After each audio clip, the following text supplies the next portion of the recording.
Study that says getting too much sleep could put you at a greater risk for heart disease. Yeah, I said too much sleep, something we usually don't hear about ever on Daybreak, especially. Dr. Noel Dasgupta is here. She's a cardiologist with IU Health.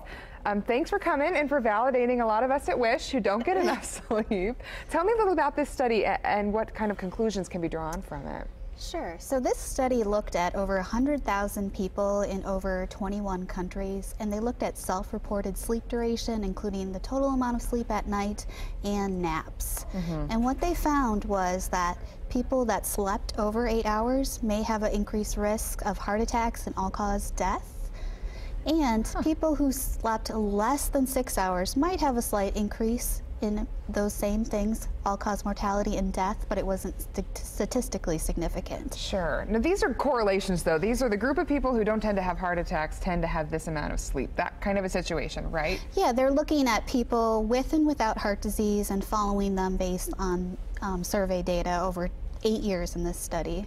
So why, if they are causative, if it's not just the correlation and there's actually a reason why getting more sleep can put you at a higher risk for heart disease, why on earth would that be? You think getting sleep is great for you, right? 8-10 hours, that's the winner, right?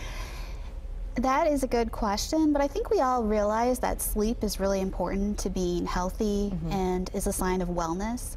So we realize that if you're sleeping too much, there might be something else going on that's causing you to sleep too much, like another illness, like diabetes or some other illness that you haven't recognized yet that's requiring you to get more sleep to function. Because since your teenage years, a lot of folks are like, I really feel like I can't sleep more than 8 hours at a time. You know what I mean? Or if they do, they wake up, they feel all stiff, and they're like, I didn't mean to oversleep, you know, kind of feel bad afterwards. Does that have any relation to this, maybe, or just those comorbidities that might be the problem? Well, sometimes people that oversleep, it's because they didn't get enough sleep on the weekdays and are catching up. So in those situations, it might not be related. You might just be catching up on your sleep.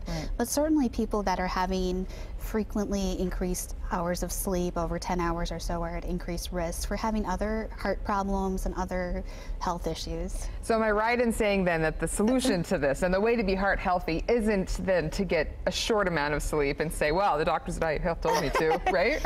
Well, we realize that sleeping too little could also be dangerous for you. So if you don't get enough sleep, you have increased stress hormones and increased hormones that cause hunger and put you at increased risk for obesity and diabetes and high blood pressure.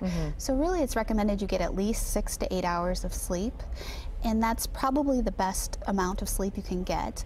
I guess the most important thing is realizing why you either slept too little or too much. Right. As you said, finding out if maybe you're sick, you know, or you're having what we call sleep debt, which we tend to find a lot at Wish TV. If we work early in the morning, you think, okay, I'll just catch up on my sleep on the weekends. That's not necessarily a healthy practice. Well, for some people, if you haven't got enough sleep on the weekend or during the week, it's important to catch up. But in general, you want to have the same sleep schedule every day and practice what we call good sleep hygiene, so going to bed and waking up at the same time every day. As a physician, do you ever do that? As I get older, I definitely try. You might have to prioritize that a little bit more and just make that effective in order to have those healthy habits then. Awesome. Well, thank you so much for coming in and sharing that. We've got a lot more to talk about then, just even amongst our coworkers on how we can manage that, getting a little less or more sleep. I know Randy's sitting here thinking, oh, wait a minute, I've been doing this my whole life. How do I manage that now? Yeah, well, I tell you what, for many years, I ended up like 5 or 6 hours of sleep. Now that we're empty nesters, it's about 8 or 9 hours per night. So got to catch up on all the lack of sleep here from previous years. Maybe that's why I've had all the health issues. Years and years of sleep debt. Hey, check it out. Looking for